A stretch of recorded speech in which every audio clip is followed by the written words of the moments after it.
मेरा पहला सवाल आपसे ये है कि अभी तक वुज़रा को महकमे नहीं दिए गए सर, इसकी कोई ख़ास वजह? बहुत शुक्रिया फैसल आपका।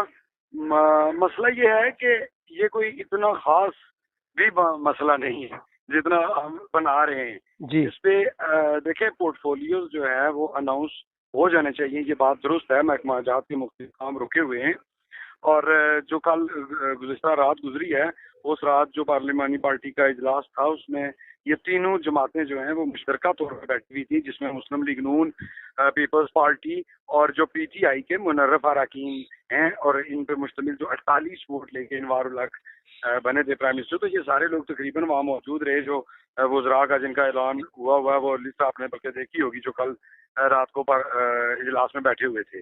तो इसका मतलब ये है कि ये लोग आपस में एक जगह पे मुत्तफिक हैं। तो रही बात ये कि इनको क्यों नहीं मिल रही और उस पर शोर क्यों नहीं पड़ रहा, ये भी आपका एक सवाल बनेगा आगे, तो मैं उसको भी साथ कवर कर लेता हूँ कि जी। एक तो ये कि वुज़रा के पर्सनल काम हो रहे हैं।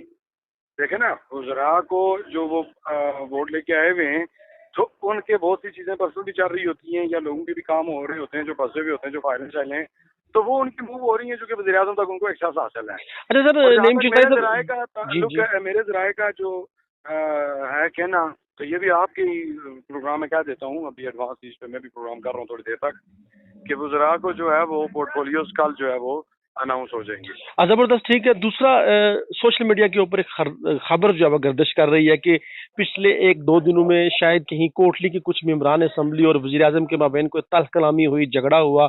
ऐसी कोई खबर है सर आपके पास? नहीं नहीं नहीं नहीं, ये बिल्कुल बेबुनियाद खबर है। और ये भी ये ऐसे हुआ है कि ये आज दिन को एक यहाँ से लोकल हमारे साथी भाई हैं, उन्होंने ये खबर ब्रेक भी की है कि ये कल गुज़िश्ता रात जो पार्लिमानी पार्टी के इजलास में लड़ाई झगड़े की जो खबर है, ये अपोजिशन लीडर ने ब्रेक की खुद ही, और जो बाउंस भी हो गई, तो वो उन्होंने खुद से फीड की है। वहाँ पे नॉर्मल रहे हालात, चूंकि मैंने आपको जैसे बताया कि तीनों जमातें मुत्तफिक हैं, वहाँ बैठे हैं, और इनके दरमियान बड़ी लंबी डिस्कशन हुई है, जो आज देखने को हम भी तौर पर थोड़ी सी इस तरह भी नजर आई कि प्राइम मिनिस्टर सारा दिन खुद आज प्राइम मिनिस्टर सेक्रेटरीट बैठे रहे, बड़े अरसे बाद ये आए हैं रियासत में वापस। तो उसके बाद ये बैठे हैं और पूरा दिन आज मीटिंग भी चलती रही है, बल्कि कल भी महकमाना जो कारकर्दगी है उनको तलब किया गया, उनका सारा रिकॉर्ड। कल भी पूरा दिन शायद ऐसे ही गुजरेगा और कल ही मुतवक्को है कि पोर्टफोलियोज भी अनाउंस हो जाएंगे। नईम शिकदाई साहब, आपका ज़्यादा वक्त नहीं लूँगा। आखिरी सवाल आपसे करूँगा कि कासिम मजीद के नाम के साथ चौधरी लिखा और पढ़ा जाए। सर, ये क्या स्टोरी है? ये क्या कहानी है? ये कोई फैसल भाई, मैं एक बात थोड़ी सी इंट्रो में यहाँ पे जरूर कहूँगा, और मेरी रिक्वेस्ट होगी कि आप इसको काटिएगा नहीं। देखें, मेरी बात सुने। ये चौधरी कासिम मजीद के नाम के साथ चौधरी लिखा गया और मिट गया और ये और वो, ये बेसिकली ठीक है, उनका नाम का कोई इशू होगा तो हो जाता है, ये कोई मसला नहीं। तनवीर इलियास साहब के नाम के साथ हुआ, बहुत से नाम आ जाते हैं इस तरह, वो असेंबली में जब लिखे जाते हैं, जब इनके नाम नए नए रजिस्टर होते हैं, तो बात का पूरा नाम नहीं लिखा जाता, या एक आध लफ्ज आगे पीछे हो जाता है, तो ये होता रहता है रद्दो बदल, ये कोई इतना इशू नहीं। इशू ये है कि अवामी मसाइल क्या है। अभी दोबारा एक्शन कमेटीज का मुश्तरका तौर पे हो रहा है, ये मेरे ख्याल में, वैसे भाई मेरी रिक्वेस्ट है आप साथी हमारी कम्युनिटी से भी, कि अवामी इश्यूज जो हैं वो ज्यादा इंपॉर्टेंट है बनिस्बत इसके कि ये जो अन रेटिंग या इस तरह की चीजें जिससे फजूल में टाइम जाया करने वाली बात है, वरना फर्क नहीं पड़ता कासिम मजीद के हैं या चौधरी कासिम मजीद के हैं। अच्छा सर, आपकी मौजूदगी का फायदा उठाते हैं, 5 सितंबर को आपको पता है कि एक जबरदस्त किस्म का इवेंट हुआ कोटली के अंदर, मीरपुर रीजन के अंदर, पुंछ रीजन के अंदर। क्या मूड है सर वजीर आजम का? उस एहतजाज के बाद एक जबरदस्त शटर डाउन पहिया जामा हड़ताल थी दोनों रीजन के अंदर, और 100% यही मनाजर हमने मुजफ्फराबाद के अंदर भी देखे। ऐसी सूरत हाल के बाद सर हुकूमत का क्या मूड है, वजीर आजम साहब का क्या मूड है?